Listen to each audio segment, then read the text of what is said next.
Thank you, everyone. Welcome once again. Let me acknowledge the Honorable Prime Minister, Roosevelt Skerrit, as well as the Honorable Minister with responsibility for health, Honorable Kasani Laville, the General Manager of DOMLEC, Mrs. Bertilia McKenzie. We also have with us Dr. Irving McIntyre, Honorable Melissa Skerrit, Honorable Roland Royer, Senator Kent Edwards. The Cabinet Secretary is with us this morning, as well as the Permanent Secretary in the Office of the Prime Minister, and I see Ms. Dennis Edwards, the Financial Secretary. Good morning to you, members of the media. At this point, I invite the Honorable Prime Minister to address us.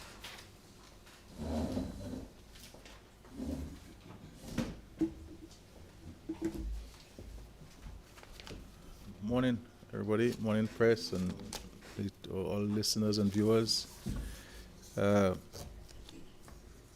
Today is the sixth anniversary of the passage of Hurricane Maria. I believe it is a time of reflection for the country and the devastation wrought by this hurricane in Dominica. Significant, unprecedented destruction. There are many who said, and for good reason, that it would have taken us over 20 years to rebuild. We did so in quick time, in rebuilding our lives and livelihoods. It has been very costly in fixing homes, and the sheer amount of funds that was used to clear roads and streets and dredging of rivers and ravines. The number of homes that had to be rebuilt, and schools, health clinics, the funds that had to be spent to keep people at work and in work, paid for by the Treasury, even in the private sector. We paid the salaries of many private sector employees because it was always our view in the government that people needed to go home with a wage and a salary to maintain the dignity of the human being. And so we thank God for his efforts at helping us with our reconstruction and our rebuilding. And I think that we all would accept that this country made tremendous strides in our response to the hurricane. In large measure, we had to expend our own funds in the reconstruction. And luckily for us at the time, we had a significant amount of monies saved that we were able to use immediately to buy food and other supplies and to help people fix their homes and clear the roads and the streets. As you know, we had about $380 million saved. And I was, in fact, saving that money with the intention of paying off our national debt and to reduce our debt to GDP ratio to about 20%.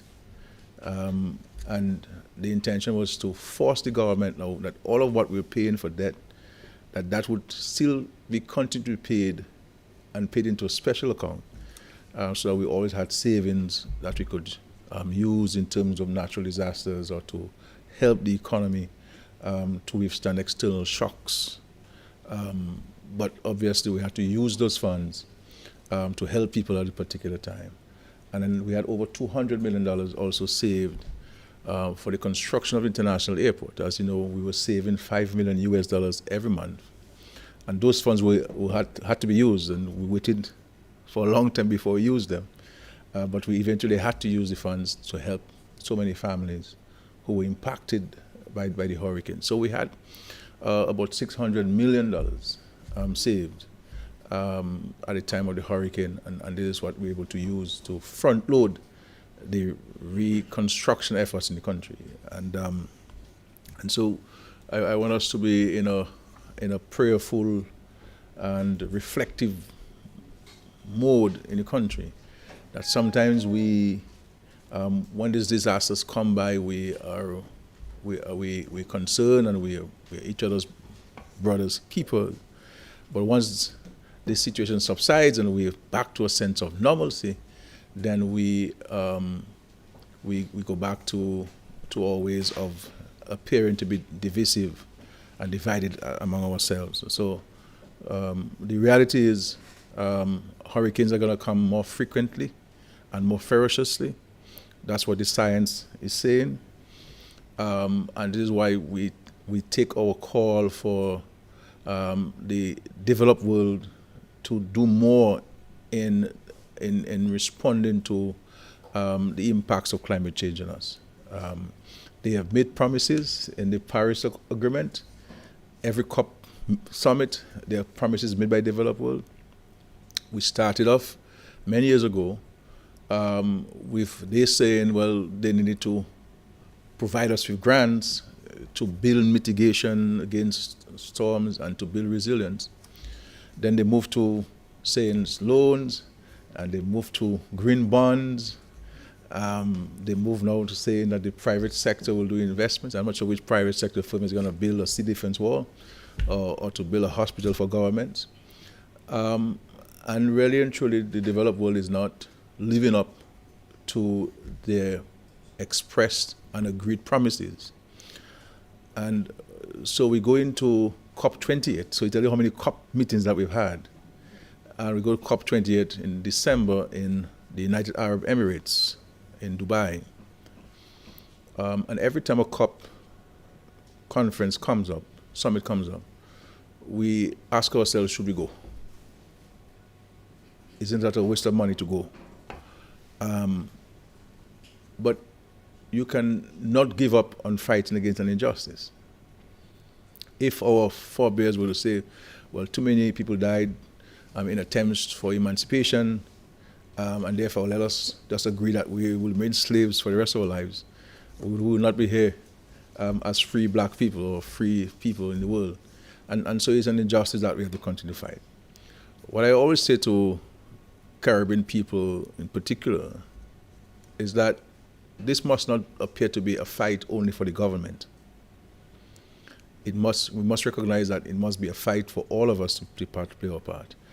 And there is not this sense that that we in the Caribbean, Dominica included, understand or appreciate or accept the impact that climate change is having and will continue to have on the way of life.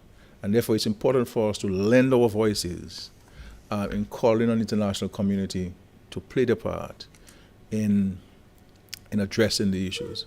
I mean, of a small country like ours, 226% of your GDP affected. You're an island, so you're not on a continent, and you have many states within your country, or provinces within your country, that one province could help the other if in case a disaster were to happen. We only have ourselves. We get help from friendly governments and institutions, but at the end of it, we only have ourselves.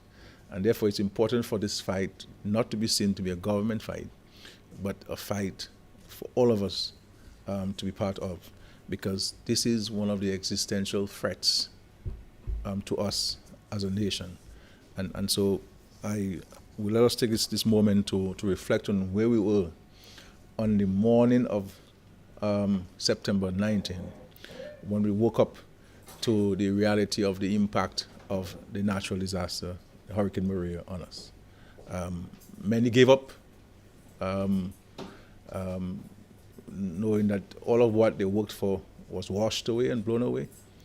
And so it is not something that we should lament upon, but it is something we believe that we need to reflect upon and to remind us of the need for us to be grateful as a nation and show gratitude, not to the leaders of the nation, but to the Lord who gives us life and who provides us with whatever we have. And so it's important for us to give reverence to the Lord for his many blessings, because certainly there are many who thought that we will not be where we are today. But by the grace of God, we have made progress and be able to withstand this shock. So thank you very much, and I do hope that we can engage ourselves in some prayerful reflection. I want first to extend condolences to the family of the infant who was the victim of the unfortunate drowning in Collio yesterday. I know that this is a very devastating loss like no other for his parents and others and other relatives. And I pray for strength and healing for them in this most difficult moment. May God grant them the comfort that they need and the strength that they need to really deal with this tragic loss. And my thoughts and that of my family are with them, and I do intend to visit the family sometime this week. One can only appreciate the grief that they're going through. My prayers and sympathies are also with the family and friends of others who succumbed due to various circumstances over the weekend. We also send condolences to the family of former superintendent of the Methodist Church, Reverend William Watty, who passed away on Sunday. Dr. Watty was a Dominican citizen of great standing who worked as a Methodist minister in Dominica, the Caribbean, and the United Kingdom. May his soul rest in eternal peace. I am very much aware that the thing that is most pressing on the minds of every Dominican is Domlec and load shedding. And this is why I brought in the general manager of Domlec so we can speak to the country about the challenges they're having and what strategies they intend to employ to help alleviate the impact of a drop in generation capacity is having on the country and residents. And of course, I've also invited the Minister of Health, who will speak briefly on the issues at the Dominica China Friendship Hospital. I just met this morning with the board of Domlec to hear from them, because as you know, though Domlec is, the government has much majority shares in Domlec, it still remains a company, and I try not to get involved in the day-to-day management of this company, notwithstanding that the state may own it wholly or partly. But the issue of load shedding is having an impact on the country, and I have taken note of the comments and the discomfort of citizens, and so we are providing the necessary support to Domlec from the government standpoint. And I've asked the board to advise me on the actions that they are going to take in the immediate to address the immediate challenges of load shedding, and what are the recommendations and strategy for the medium term, albeit while we wait for the introduction of geothermal some years down the road. I met with the president of Venezuela on Saturday in Cuba, and I have, on behalf of Domlec, made requests of them for some support. They are in touch with Domlec directly from Saturday, moments after the meeting ended with the president. Venezuela has been in touch with Domlec. And it is the intention of Venezuela to send a team of mechanical and electrical engineers to Dominica tomorrow to assist Domlec in looking at the challenges they're having, and with a view of providing whatever support we will need to address the issue in the immediate term and the medium term.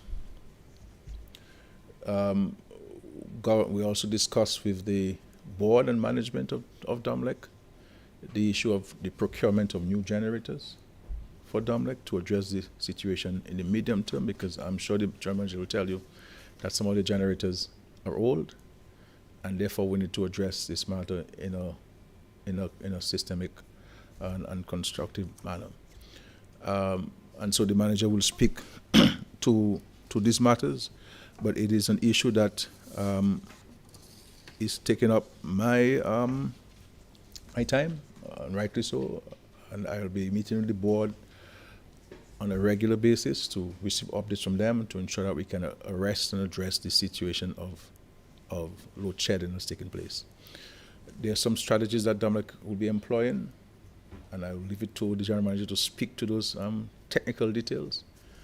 But just to say to the country that I am looking at this and we're doing everything possible. I said we will assist DOMLEC in procuring generators, because if DOMLEC were to procure those generators themselves, there will be an increase in tariff, an increase in cost to the consumers, and we're trying to mitigate against that. And so the board will advise on what engagement it would like to have with the government in assisting it in procuring those generators. Obviously, these are not generators that you can just buy. They're already available. You can buy them, and even if they're already available, there are some accessories that you would need to procure to allow it to be part of the DOMLEC grid system, generation system. So something like this take a couple of months to get ready, and of course shipping time and so forth. But this is something that we will certainly hear from the board on and take it forward. Obviously, based on what DOMLEC is saying to me, that they have seen an increase in demand. So it's not only because of the heat, but there's an increase in demand because of, I guess, of the growing of the economy and people utilizing more energy. So there's a real increase in demand, and with generators that are old, then you could have issues, and of course the hydro situation with the dropping of the water level and so forth. But we will provide all the necessary support to DOMLEC, and we look forward to the team coming in. As a matter of fact, in addition to the Venezuelan team, we worked with DOMLEC to bring in someone who came in yesterday, and that expert is also assisting DOMLEC in looking at the immediate challenges that they're having, and to see what kind of support they can provide to DOMLEC, advice rather, to DOMLEC to addressing it. So we're not going to leave any stone unturned to ensure that we can do everything possible to addressing that issue. It's an issue that is occupying my time, and I'm hoping to meet back with the board and senior management during the course of this week again, because I've asked that they meet.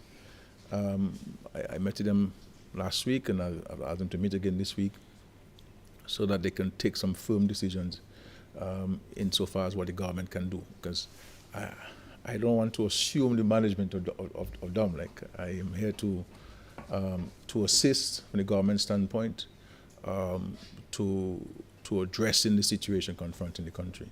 And of course, we have Creole Festival coming up, when there'll be a high use of energy, and therefore we have to ensure that we can address those issues way in advance of Creole Festival. Certainly no, but definitely way in advance of Creole Festival, so we do not have the situation occurring and so forth.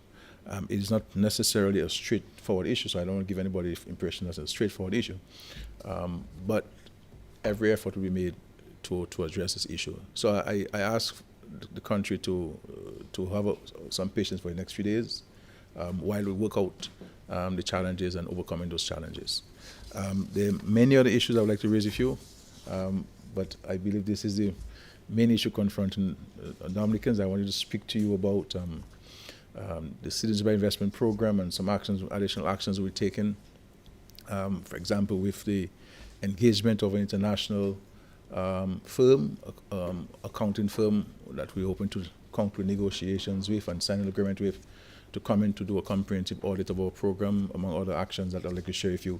But maybe later in the week I could speak to that on this issue, and my visit to the Grotto Home and to the infirmary, and some of the challenges they have, and some of the strategies that we're going to be employing from the government standpoint to help them overcome those perennial challenges and to put them on a better footing to be able to provide better and improved care to the residents who are residing at those two very important institutions. And there are other things I'd like to speak with you about, but I will invite the General Manager of Domlec to share with you, and then the Minister of Health, who will speak to you briefly on the hospital. Thank you very much.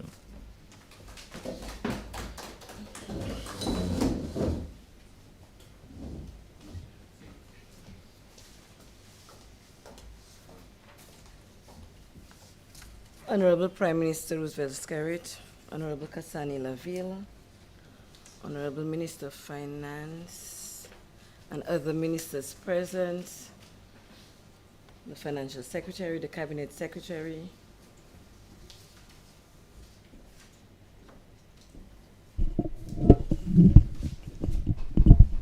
Cabinet Secretary, other government officials, Press Secretary, the media, Dominica, good morning. I know that some members of the media are very happy to be seeing me within quick succession, because I spoke to the media on Thursday afternoon, I believe. And just to continue from what I said, and just to reiterate what I said, we are facing a generation shortfall due to an aging generation fleet, over 10 megawatts of generation that is in the diesel section past due for retirement, an extremely dry season, and so we are facing a generation shortfall. It bears repeating. What are the solutions? The government of the Commonwealth of Dominica has provided an 800 kilowatt generator, and I said at the press conference that would have been commissioned, it would have been brought online on September 15th, and it was in fact brought online on September 15th. We've also secured, as PM has mentioned, a generation consultant from St. Lucia. I met with him this morning as to his terms of reference, and he has commenced working. It's a consultant by the name of Elford Felix. He's really good, a very good generation background, just in case anybody feels the need to go and research his capability. We are also going to bring on about 3 megawatts of generation from internal sources. Domlec has what you call interruptible agreements with some commercial customers where we ask them to get off the grid. That is already in place, and that is about 0.5 of a megawatt, half of a megawatt. We're going to extend that, and we want to bring on very soon 3 megawatts of generation from using generators on island. Additionally, 3 megawatts, of temporary generation will be brought in from out of Dominica. And the purchase, as PM mentioned, of about initially just over 5 megawatts of generation, and then after discussion takes place, we will decide how much more needs to be brought on. One of the things I forgot to mention, but PM ably dealt with that, and that had to do with the assistance from Venezuela, the technical assistance from Venezuela. As a matter of fact, the ambassador did speak to me and asked what exactly the specifics were, and I provided that to him, and that was initiated by PM. Mechanical and electrical engineering expertise from Venezuela coming in tomorrow, Tuesday.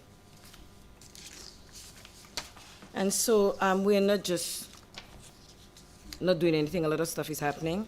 And as I promised the media on Thursday, we will be meeting with the media more frequently, at least I said twice a week. And I said that, it could be before.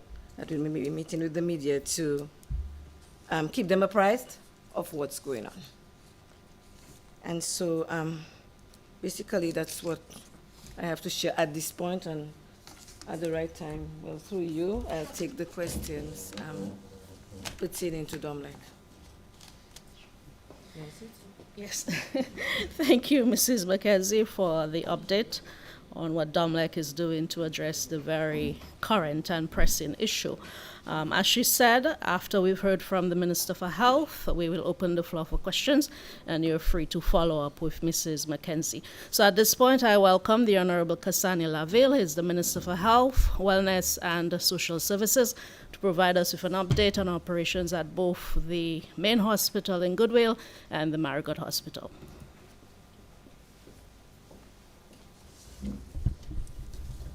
Thank you very much.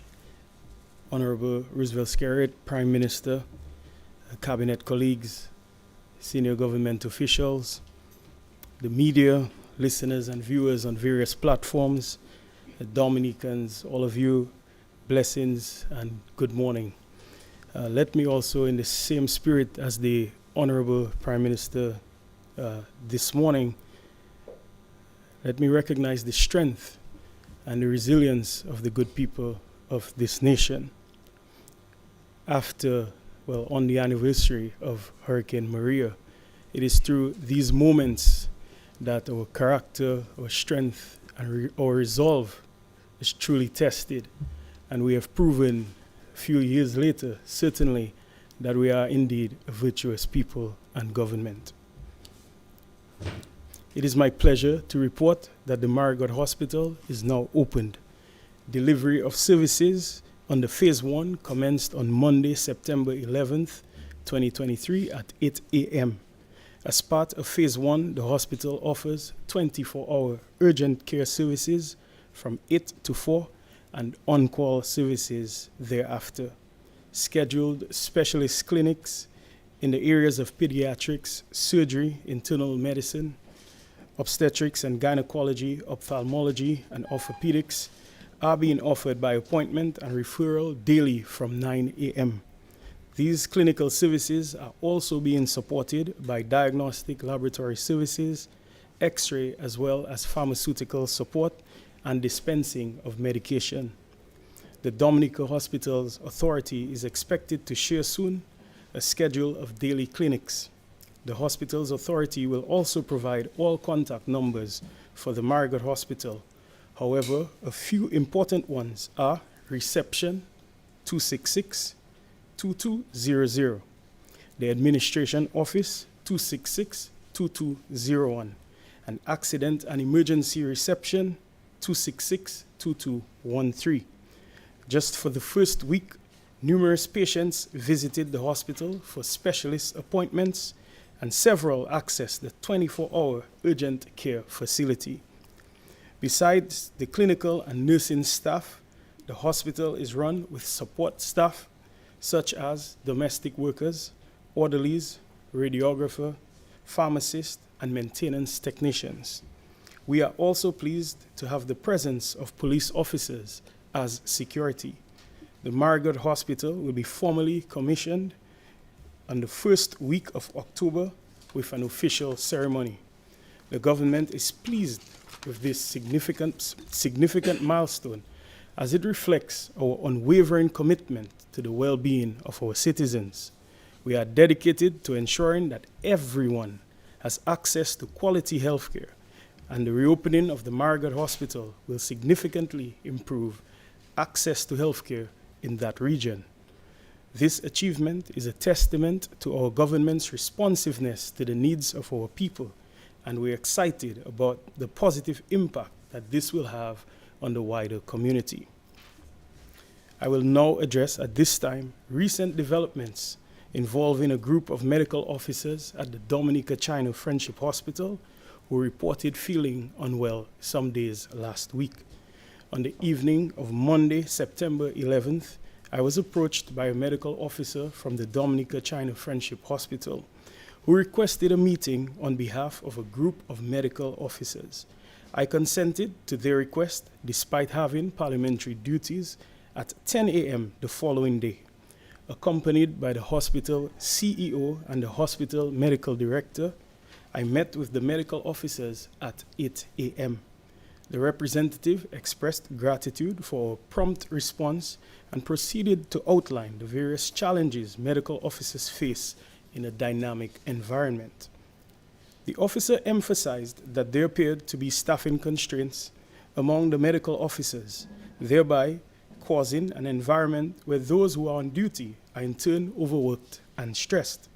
The main issue, as expressed by the medical officers, was that the A&E department had 11 officers assigned normally. However, at this time, they were operating with 5 medical officers due to various issues, mostly associated with vacation leave, sick leave, short-term training, and temporary reassignment of a medical officer. The medical officers at the meeting presented the following recommendations to address their challenges. 1. Immediately promote medical interns to medical officers after 4 basic rotations. While the administration firmly believes in the promotion of individuals and upward mobility, this ask is not within our control. Interns are required to complete all rotations, then apply to the medical board for licensure. The medical board is an independent regulatory body. The medical officers were encouraged to ask interns to apply to the medical board. Then the minister may ask the board to convene a special meeting for assessment. It must be noted, however, there are many considerations in granting licenses, and it is not unusual for the medical board to propose extension of internship period if or where identified. The second recommendation was for a specific medical officer to return to the A&E department of the Dominica China Friendship Hospital. This medical officer has categorically indicated that he wants to continue his reassignment duties at the Marigot Hospital. The next recommendation was to upgrade 3 medical officers on staff to specialists in their respective fields. I have been advised that management has been in dialogue with the officers since August 2023. To that end, and assessments are currently ongoing. Another suggestion was to consider employment of retired medical officers. 3 were named. We proceeded to report that 1 of the 3 recommended had already been engaged by the hospital on sessional basis. The other officers have not indicated interest to work at the hospital. There are ongoing efforts to engage other retired medical officers, either from the public system or those who previously worked privately. The meeting was further invited to propose names of officers known to be interested in working. However, notwithstanding the expertise and experience that can benefit the health system, attention must be paid to health and fitness, continuing medical education, commitment and availability of these retired officers. Another recommendation from the group of medical officers was the possible closure of health centers in the Marigot Health District as an option to avail more doctors to the hospital system. This action would, however, place the health system at a considerable disadvantage. Primary health care plays a crucial role in providing accessible, preventative health care and also comprehensive care.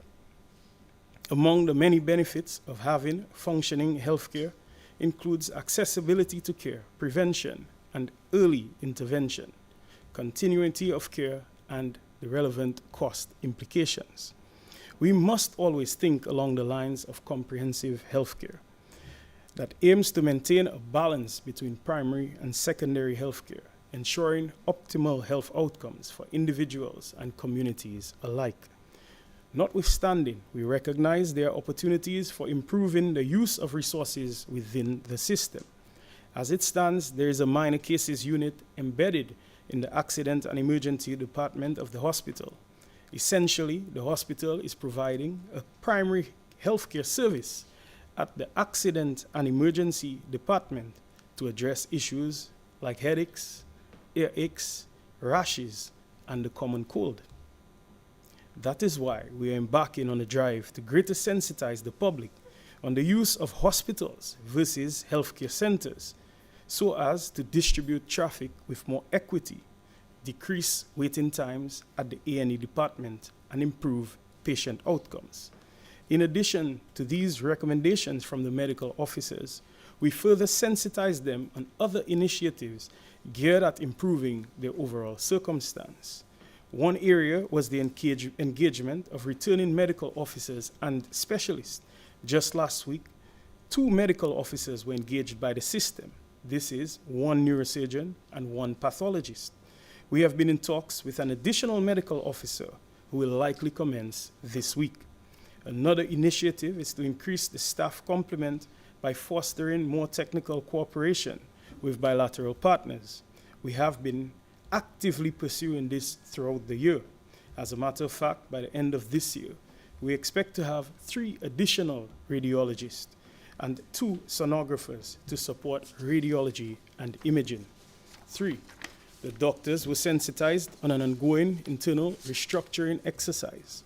This was geared at restructuring of the medical department to strengthen upward mobility, leadership and management functions, job descriptions, selection, and the overall recruitment process. I've been advised that a recommendation to appoint medical officers based on available vacant positions within the structure is complete and will be submitted sometime later today. Another important initiative is the adjustment of short-term contracts by some medical officers up to July 31st, 2024. Thereafter, 2-year contracts will be offered after the initial period of assessment of medical officers. Actually, this recommendation was offered by the ministry in a joint meeting just a few weeks ago with a representative of the medical officers, the Dominica Hospital Authority, and the Public Service Union. Management at the Dominica China Friendship Hospital has been in dialogue with officers with respect to the settlement of all gratuity payments on a payment plan. This will commence as soon as all terms have been agreed. In the spirit of resolving these matters with the greatest respect and efficiency, a human resource officer has been hired a few weeks ago to support HR on special assignment to treat with these matters. We implored the medical officers to be patient with the process of strengthening as the focus and efforts have been materializing. We ask specifically for calm in the next 2 weeks, especially as we expected by then to have at least 3 new medical officers available, and that some doctors would return from their approved sick leave. There was also a suggestion for further meetings to provide updates on the overall process. Notwithstanding the ongoing efforts, the group of medical officers, in large measure, reported sick for 2 days. One of them submitted a certified sickness absence for an entire month. As is expected, some services were in fact interrupted. On Wednesday, September 13th, services continued except for surgery, which was cancelled due to certified sick leave by officers prior. On Thursday, September 14th, services continued except for internal medicine outpatient clinics. On Friday, September 15th, most staff, other than those on certified sick leave, reported to work. Over the weekend, including Saturday and Sunday, 16th and 17th, on-call services had been covered. Staff had, in fact, reported to work. On Monday, September 18th, today, all wards are covered, everything is stable, outpatient clinics continue. I want to thank in a special way the doctors who have steadied the ship on Wednesday and Thursday of last week particularly. Notwithstanding the unavailability of a grouping, they have remained committed to ensure they fill in the gap as much as possible to ensure that our citizens receive care. They have had a very difficult 2 days, but they have met the obligation and showed tremendous reason and compassion in that time period. I wish to also thank the district medical officers in primary health care who have also come forward to support the medical officers at the Dominica-China Friendship Hospital in this period. They too have showed tremendous sacrifice by serving the districts as normal and then also assisting at the A&E departments, therefore doubling up their duties. This period is one requiring continuous focus, deliberate and urgent actions. Therefore, I would like to again call for calm and good judgment. As the Minister for Health, my responsibility lies with the people of this nation. While I am committed to addressing the concerns of the doctors, it is imperative for all parties involved to be reasonable. From the actions of the 13th, I reached out to the medical officers to express my disappointment of the recent actions, and we scheduled a second meeting to discuss matters further. I believe in the importance of open dialogue, and I am committed to finding long-term solutions that serve the best interest of both the medical officers and the public. Once again, I want to assure you, the public, that we are facing this situation head-on and will do everything necessary to maintain continuity of quality healthcare services. I have faith in the dedication and professionalism of our healthcare professionals, but emphasize the need for collective responsibility and decision-making based on the best interest of our patients. Thank you for your attention, your understanding, and your continuous support as we take the bold steps required to improving healthcare and service to all in Dominica. Thank you.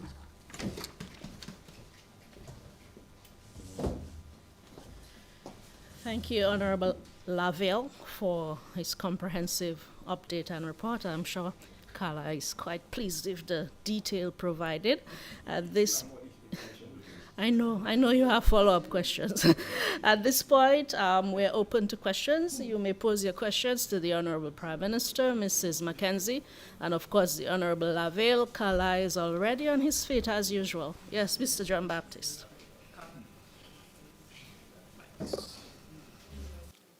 Yes, to the Honorable Prime Minister, I want to ask, what was specifically discussed between CARICOM leaders and the Cuban president during the sideline meeting of the G77 and China summit?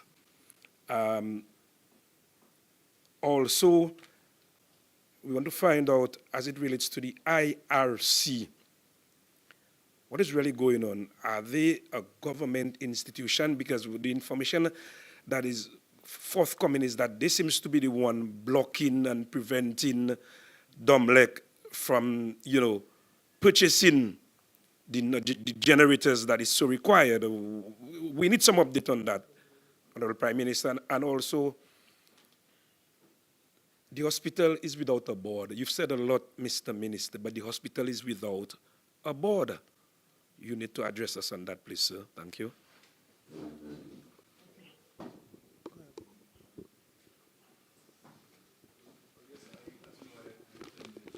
And address the summit of G77 plus China that was held in Cuba. And on the sidelines of that meeting, the CARICOM had an interface with the President of the Republic of Cuba. The number of issues that were discussed, obviously the upcoming General Assembly and the issues at hand to be addressed. Climate change was an area of focus as well. Recognizing the change in the climatic conditions. It's hotter, and it's hot everywhere in the world, which is a clear sign that climate change and the impact of climate change is active. And of course, we spoke about the international financial system and access to resources to addressing a number of those issues. And what is going to be our strategy going into COP28 from a developing world standpoint? What are the arguments we're going to put forward? And of course, the discussion on Haiti and the current situation in Haiti and what can we do or continue to do to really try to bring some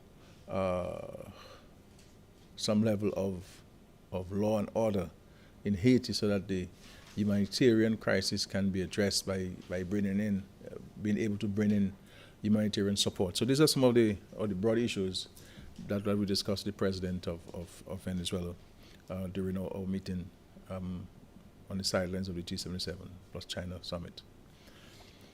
In respect to IRC, it's almost like you have me holding the blade, you know. So I'll be careful what I say, you know.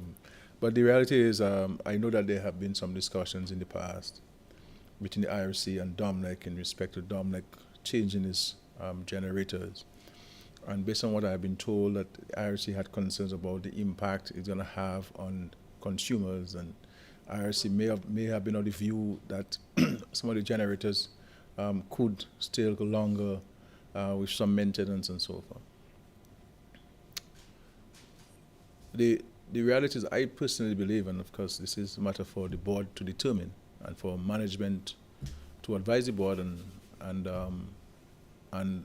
for the experts that we're bringing in who will assist Dominic on this. We believe that Dominic should seriously look at procuring generators. And we believe that we should have about 10 megawatt of new generators to serve the medium term and even a standby in the future. And so it's a matter for Dominic now to meet as a board and management to examine that issue. Obviously, it may not be done in one shot, but it could be done incrementally, because there's no doubt that Dominic has to address the medium-term challenges of generation of electricity in Dominica, while we await the coming on stream of geothermal. And so, as I said, I'm not taking over the management and oversight of Dominic. I am here as Prime Minister to support Dominic, because this has escalated into a national security issue. And when things escalate into such matter, then the Prime Minister has a duty and obligation to get involved. And this is what I've been doing. So we will address the IRC issue. The IRC has a role to play under law, and it will play that role. But the reality is, I don't think there's any option other than procuring those generators.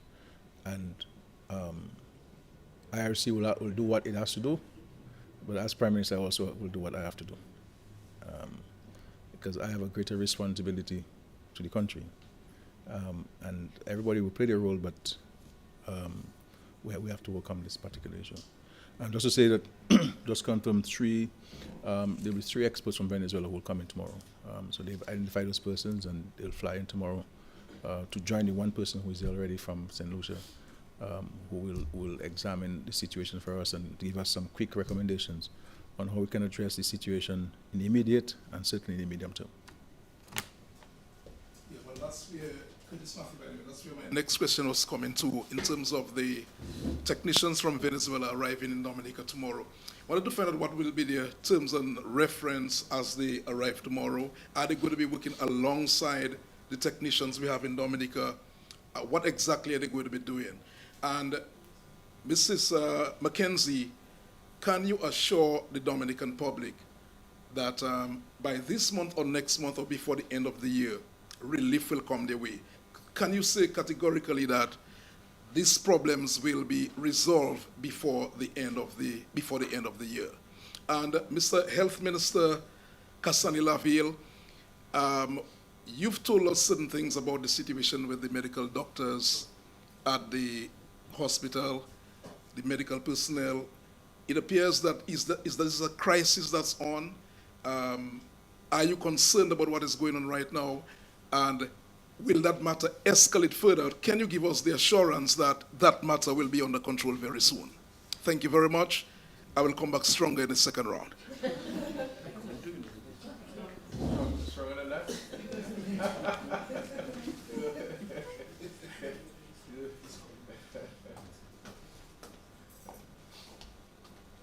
So Curtis, you were asking regarding the terms of reference for the, okay.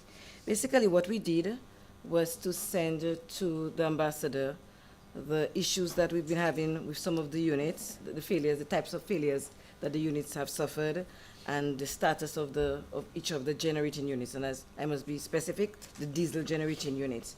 And out of that, he would have sent it to Venezuela and gotten experts in that field to deal with that. So they will be working alongside the guy we have here, Elford Felix, the one from St. Lucia, as well as our mechanical engineers or electrical engineers and our technicians. What will they be doing? They will be assessing the state of the diesel generating units at Sugarloaf and at Fonkole. Your second question had to do with assuring the public that by the end of the year that we would, can you exactly repeat yourself so that I can? Just to find out from you, by this month, by the end of this month or end of the year, that Dominicans will get relief, that the problems will be rectified by then. Can you assure the public, yes, by November, the problems will be over? Well, anyone, this November, December, I expect some measure of relief by the first week of October, some measure of relief. And certainly, by the end of the year, certainly greater relief than what they will experience by October. That's what I will see. But certainly a great deal of measure of relief by the first week of October, if we get these units, and we expect to get them, because they are government associated generators, 3 megawatts of that. So certainly we can. You said some measure of relief, so you said some? Yes, because Curtis, just 10 megawatts of, and I must repeat that, of generation that are past due for retirement. And you can bring them on now and you work them a lot, depending on what happens with the hydro. And they fail because of some factor. Okay? And we can also pray for rain so we can get the hydro. Mrs. McKenzie, come on, not stick around still. Yeah, oh, I'm staying around. All right, thank you. Any idea, I know you've been asking for generators for some time. I mean, they asked me to stand, so I'll stand. Sorry. Any idea why you've been blocked by the IRC for not giving the generators that you need? Okay, I will say, and I think PM answered that the IRC, when it looks at a request for increased generation, will look at several factors, and the regulator would have determined what are some of the reasons why it was not prepared, to bring in generation at a particular point in time. But the Prime Minister of the country has spoken, and I think we should listen and go forward from there. Who should listen? IRC? Don't you think you should be addressing the IRC? Hold on. Or asking the IRC that question? I would not want to speak for the IRC. I try not to speak for person. I try to speak for Domlec. And Okay, what I because can say to you, I have Uh-huh. 10 megawatts of generation, which is past due for retirement. Okay. And you've made it very clear. Oh, yes, certainly. Okay. Thank you. Yeah, the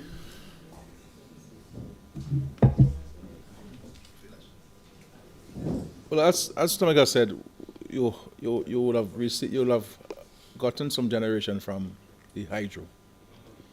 In the first instance, you had a rupture to it because of a landslide, and then you have a drop in rainfall, and therefore the drop in its ability to generate hydro electricity to pass into the grid.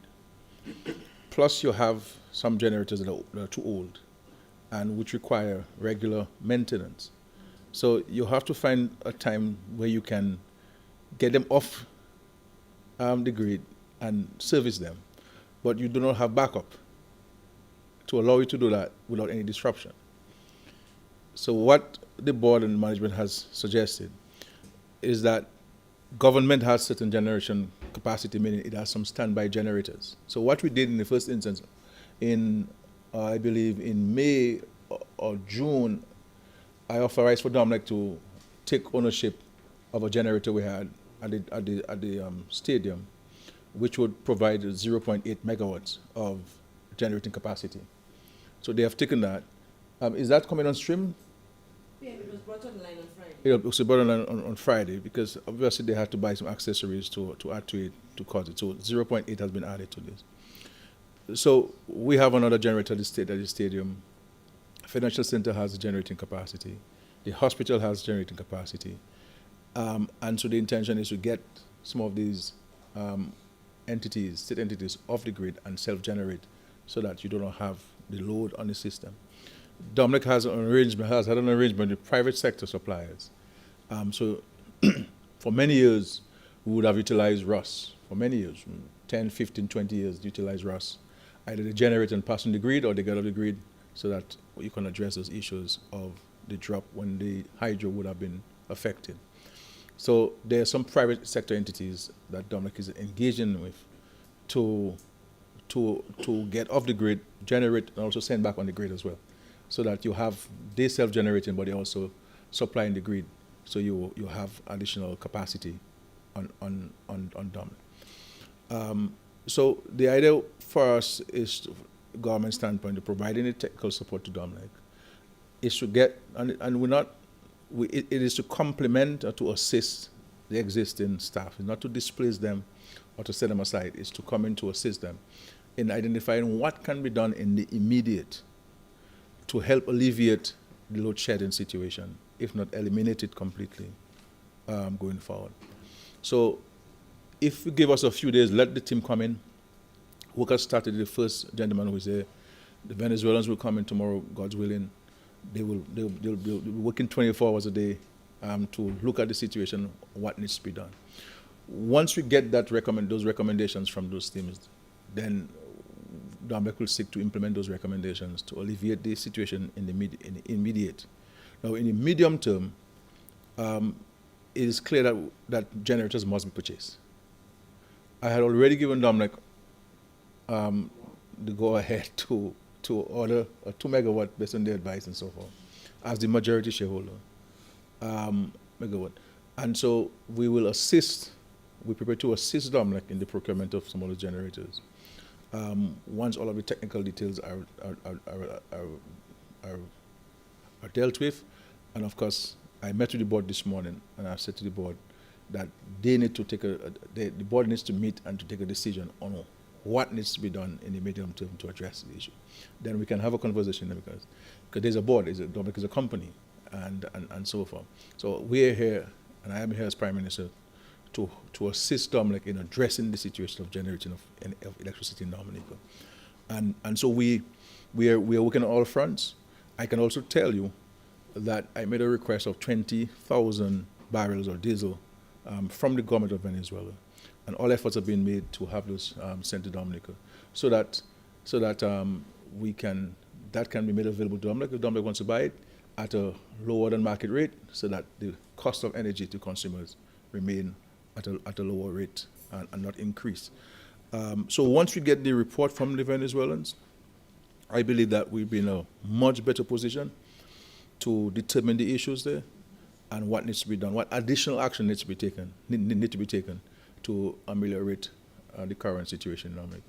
So I think, give us this week, let the team come in, and I believe that we should be in a position to take I am very happy to hear you say, Prime Minister, IRC have spoken and the Prime Minister has spoken, meaning you have the final word. Now, is there a conflict between the IRC and the government?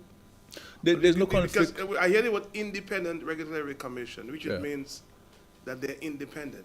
Yeah. Well, or they're supposed to be. Well, so now the Prime Minister's given the final word. That's just what I want to hear from you. Well, so we have electricity. Well, we have an Independent Regulatory Commission, and they would determine the tariffs and so forth to be determined to be charged by Dominic. There is no doubt that this matter has been escalated, and it is absolutely important that the government intervenes. And this is what the government is doing. I'm not displacing the management and the board of Dominic. I do not want to do that. But this matter is affecting every single citizen in our country. And if a matter is affecting every single citizen in our country, then the Prime Minister has to act, and the Prime Minister will act. So the IRC has a role to play, and the Prime Minister has a role to play. And the Prime Minister will exercise his function as Prime Minister of the country on this matter. So I hope my response satisfies your question. It did, thank you.